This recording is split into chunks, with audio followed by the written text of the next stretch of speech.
Because to be honest, Bud, they got him at #1 pound for pound, him and Inoue, you know what I'm saying? And the way I see it, my boxing brain is the only person I can actually see got a chance to actually beat him is you. Yeah. You know what I mean? So I think that's when we'll kind of make it more like one of those moments. That's the fight that everybody want to see. Yeah. And I want to do it. Do you respect him as like when he's like, yo, I'm on my last, I got a couple fights left, I'm at the end, I'm only trying to get mega fights, so I don't know. Do you respect that, or do you be like, nah, I understand it, but don't lie or kept to the net and make it seem like I had the opportunity to fight you and I didn't. I never did. You know what I'm saying? And then that one time that I did, we said they called, and we said we never heard nothing else back about it. Yeah. So right. I mean, I respect it though. I mean, get your money. You know what I'm saying? Do your thing, but don't be capping on the net, acting like this, acting like that. All right, fight fans, the young lion is roaring again. Jaron "Boots" Ennis is calling out Terence Crawford, and he's not pulling any punches with his words. Boots straight up said, "That's the fight everybody wants to see, and I want to do it." What about the Terence Bud Crawford fight? I'm tired of answering questions about it. He already said millions of times that he not fighting me or looking my way, so I'm just tired of answering them questions, And if a fight happened, it happened. I wanted it to happen, but if not, yeah.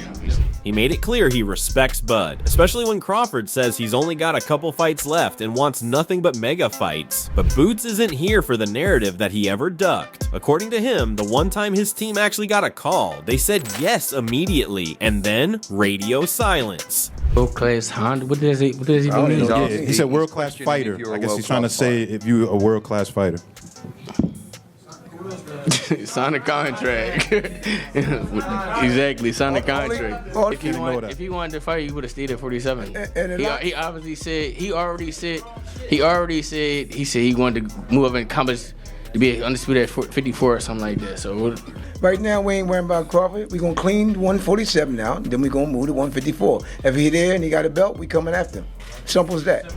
So Boots is basically saying respect to you, get your money, do your thing, but don't hop on the internet acting like I had a shot and turned it down. That's the kind of energy that tells you Ennis isn't just chasing clout. He wants that smoke, he wants that spotlight, and most importantly, he wants his shot at the pound for pound king before the book closes on Crawford's legendary career.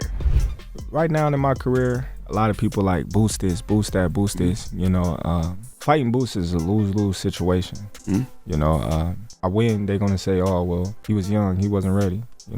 He was talented, he was skillful, but you got the experience over him. You got, so much more than this kid that never been tested before. Me fighting Boots would be like, okay, well, you beat Boots. It's not a mega fight. And here's the wild part. You hear Boots talking like he's hungry for Crawford, but then you flip it and Bud's sitting back basically saying, too late, the line's closed. And honestly, I get it. Crawford's looking at the game like the final boss who already cleared the map, and now everyone suddenly wants to fight him because he's the ticket. Virgil had a chance, Boots had a chance, and they didn't cash in. All these guys that see now, they say, oh, he's the ticket. Win, lose, or draw, he's the ticket. I'll fight Terence Crawford. Come on, man. Boots had a chance to fight me.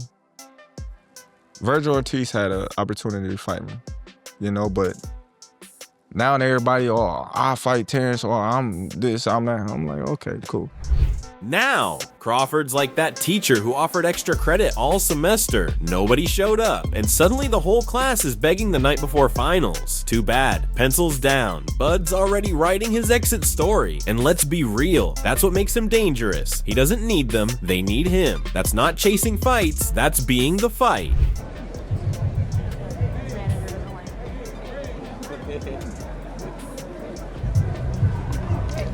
Thought you wasn't gonna watch it.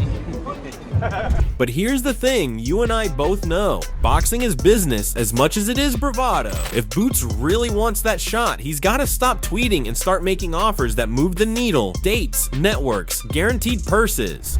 When y'all had y'all opportunity, y'all went elsewhere. But now that y'all see I'm the ticket, now y'all like, oh yeah, we wanna fight Terence Crawford. We want Terence Crawford. That's the narrative now. We want to fight Terence Crawford. I'm all for the drama, but at the end of the day, fights get made when money timing, and ego line up. So yeah, I respect Boots for calling it out. He's got the hunger and the resume to back it, but you don't get to complain about missed chances if you won't build the bridge to them. If Ennis truly wants to be the one to close Crawford's chapter, then let's see the moves. Negotiate smart, promote hard, and be ready when Bud says go, because when that bell rings, there's no sympathy, only legacy. Fight that makes a whole lot of sense, and the fight that stylistically will be, oh my goodness, is a fight between Terence Crawford and Jaron "Boots" Ennis. I don't think I think that's going backwards for Terence. To that point, Jaron doesn't have the kind of accolades. He doesn't sell to the mass and all these. So this fight was perfect timing for both these guys. And just when you thought the Crawford versus Boots back and forth was heating up, here comes Tim Bradley kicking the door down like the uncle who shows up at the barbecue uninvited and eats first. Tim didn't just question Boots, he basically hit him with the classic, "Who you beat though?" Like imagine pulling up with straight A's in middle school and bragging you're ready for Harvard. Bradley's not buying it. But who the hell is Spencer as Boots' fault? It's a different type. Like, you can be riding that wave. You've been getting all these knockouts of all these other different guys, but you've never been in the ring with an animal like Crawford. And when you get in there for the first time and you get hit upside your head, I would hate for him to get in this type of fight with Crawford. And honestly, I get where he's coming from. Boots looks like a monster against the guys he's been fighting, but Crawford, that's like going from sparring with your little brother to suddenly catching a right hook from Mike Tyson in the living room. Bradley's point, you better test drive against some real veterans before you start talking about climbing Mount Bud. It's a lot of, and he's a spectacular fighter. Boots is a spectacular fighter. I'm a fan. I'm a fan of Boots. I think he's next. But he needs to be tested. And let's be real, Boots can earn that shot, but he needs seasoning, not just highlight reels. If he wants Crawford, prove you can take a punch from a veteran first, and stop writing checks your resume can't cash. Until then, we watch, we judge, and we enjoy the drama, because boxing's never been this fun. Makes a lot of mistakes, shows a lot of inexperience, rushing in there, trying to go for the kill, leaving himself wide open, leaving himself exposed. There's a lot of things that come along with that. And guess what? When you get in the ring with a Crawford that knows how to use his feet, that knows how to move and let you come to him, and so on and so forth, guess what? He gonna set you up, he gonna lay a trap, and he gonna catch you, and he gonna knock you out. And just when Bradley was out here shutting the door on Boots like a grumpy bouncer, Eddie Hearn comes flying in like, "Hold up, lads, let's make Ennis versus Crawford happen." And honestly, that's the type of chaos I live for, because let's be real, Boots just put on a performance so sharp, Eddie couldn't even help himself. He's already booking the sequel in his head. We're talking two of the slickest technicians in boxing, both with that mean streak where they don't just want to beat you, they want to erase you from the highlight reels. That's the kind of fight where you don't blink, because the first mistake either guy makes, boom, career-defining moment. Lure Crawford back after Canelo, do you think? Boots against Crawford is the best fight in boxing. Unbelievable fight. But look, he's got Canelo and, but I just, as a fan, for me, you got two of the best technicians in the sport. And tell me you wouldn't pay stupid money to see if the young lion really has the fangs to bite the king before he walks away. Because let's be honest, if Crawford really is on his last lap, you don't waste it on tune-ups, you swing for the fences. And Boots, he's the perfect storm. Young, hungry, and reckless enough to think he can crack the code no one else has solved. That's not just a fight, that's a generational showdown. And if it ever gets signed, you and I both know the boxing world's gonna stop spinning until the final bell rings. The thing is about Ennis, right, is he's got incredible skills. He's got tremendous IQ, he's got great footwork, but he's also spiteful. And you look at fighters in the past that have got great skills, sometimes they haven't got devastating punch power, they're not trying to force a stoppage, they're not spiteful with it. He is. He's 34 wins with 30 knockouts.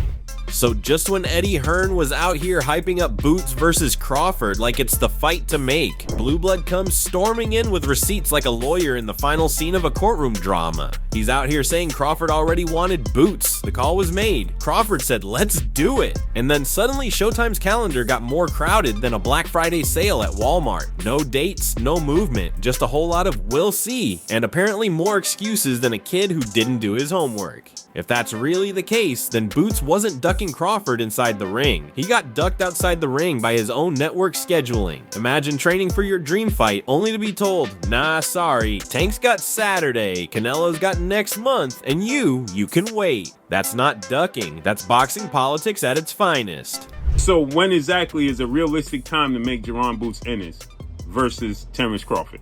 This is what Steven Espinosa said. He said there's no dates, and then he said that if they did make the fight, they wanted to be in full control. And then you saw the interview he did where Steven Espinosa said the reality is he did not want to step on the toes of Errol Spence and Al Heyman and make a fight with Jaron Boots Ennis and Terence Crawford. And here's the savage part. Crawford's out here proving he's not the one running from smoke. He's the one begging for it while everybody else is fumbling the bag. That flips the whole narrative upside down. You can't sit there and say Bud avoided Boots when Bud literally said, line him up, and the suits in the offices replied, sorry, champ. Tank and Canelo got dibs on the calendar. Maybe check back next year. That's wild when you think about it. So now we gotta ask ourselves, was this the super fight that slipped through the cracks because boxing politics once again played referee instead of the fighters? Because let's be real, if that fight had happened when it should've, we'd already be talking about who won the first one, who got dropped, and how crazy the rematch would be. Instead, we're stuck arguing about paperwork, schedules, and missed opportunities. The reality is, Jaron Ennis didn't force his team to make this fight and say, listen, Steven, I'm signed to you and Showtime. I'm not signed to the PBC and Al Heyman. You need to do what's best for my career and make this fight happen. And he didn't do that. And the rest is history. Terence Crawford moved on. So at the end of the day, here's the real question for all of us. Is this fight actually about skill, or is it just about timing and politics? Because Boots wants Crawford, Crawford said yes, and then the networks played musical chairs with the calendar. Meanwhile, Bradley's out here calling cap, Eddie's screaming make the fight, and the fans are the ones left hanging. You tell me, is Boots really ready to dethrone Bud, or is this just another what if that'll live in boxing barbershop debates forever? Drop your thoughts below. I want to see the hot takes, the wild predictions, and the straight up arguments in the comments. And yo, don't ever forget, like, share, and subscribe to Boxing Headquarters. We keep it raw, we keep it savage, and we'll be right back breaking down the next drama in this crazy sport. See you in the next one, fight fans.